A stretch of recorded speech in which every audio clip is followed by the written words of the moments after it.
नमस्कार मैत्रिणींनो, नेहाच रेसिपीमध्ये तुमचे खूप खूप स्वागत। आज आपण वांग्याचं भरीत कसं बनवायचं ते बनवणार आहे। शेंगदाण्याचं कूट घालून वांग्याचं भरीत आजचा बनवणार आहे आपण, जे तुम्ही तुमच्या तांदळाच्या भाकरीबरोबर पण खाल्लात तरी खूप छान लागतं।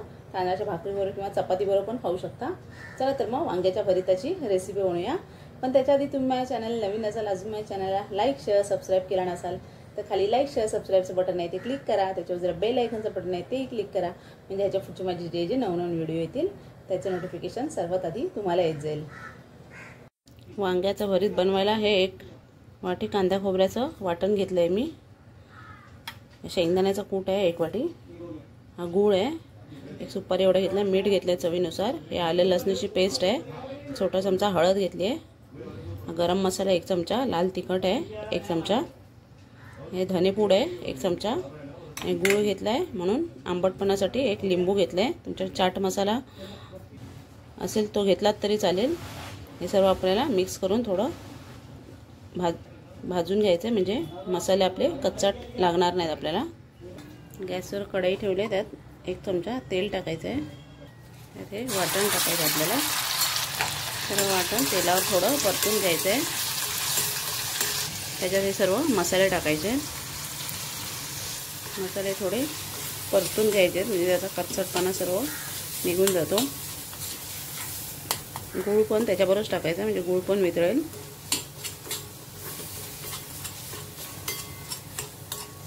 सर्व मसाले परतून झाले, आता त्याच्यात शेंगदाण्याचा कूट टाकते।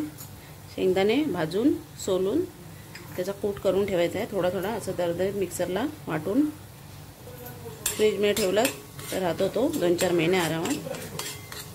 मसाले सर्व आपले चांगले परतले, त्यात कोथिंबीर घालूया, हे लिंबू पिळते मी। सर्व मिक्स करून गॅस बंद करायचा आहे।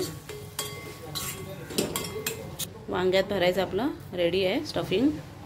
ही काटेरी वांगी घेतलीत मी, त्याचा असा देठ आपल्याला काढायचा आहे आणि पाटून अशी चीर पाडून घ्यायची आहे, आणि आतमध्ये काय कीड वगैरे आहे काय बघून घ्यायचं आहे।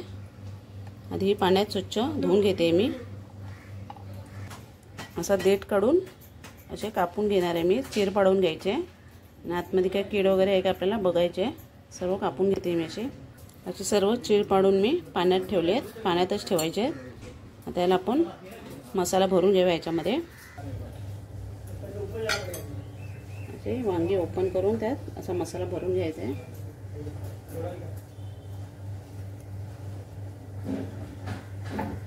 हाताने भरलात तरी चालेल।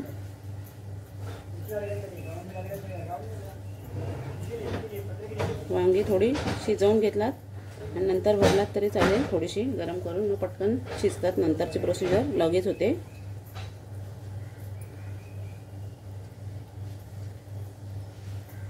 माझं सर्व वांग्यांमध्ये भरून घेते मी मसाला। सर्व वांगी आपली अशी भरून झाली आहेत। आता ही आपल्याला तेलावर परतून शिजवून घ्यायचे। हा एक बटाटा पण कापलाय मी छोट्या साईजचा, असा लांबट कापायचा आहे, तो पण टाकायचा आपल्याला त्याच्यात। बटाटा ऑप्शनल आहे, तुम्हाला नको असेल नाही टाकला तरी चालेल, पण बटाट्याने जरा छान चव येते। आता हे आपण परतून घेऊया। कढई ठेवली आहे गॅसवर, त्यात 1 ते 2 चमचे तेल टाकायचं आहे, म्हणजे वांगी छान परतून घ्यायचे आहेत। कुकरमध्ये डायरेक्ट केलात तरी चालेल, एका शिटीत छान शिजतात वांगी। थोडीशी लसूण टाकते मी, एक वांगी लावून घ्यायचे आहेत आपल्याला।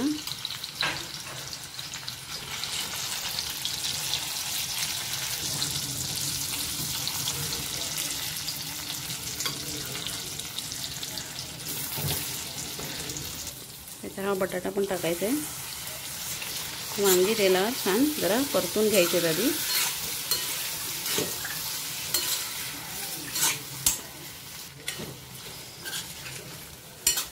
दोन मिनिटं परतल्यावर हा उरलेला मसाला पण आपल्याला त्यात टाकायचा आहे।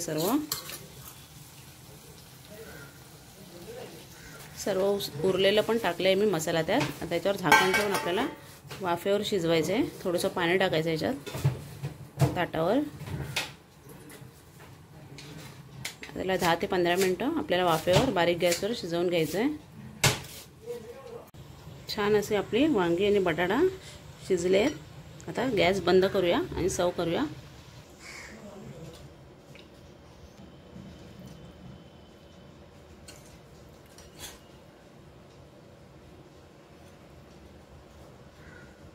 छान अशी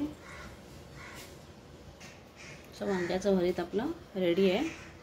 कशी वाटली तुम्हाला ही रेसिपी कमेंटमध्ये मला नक्की कळवा.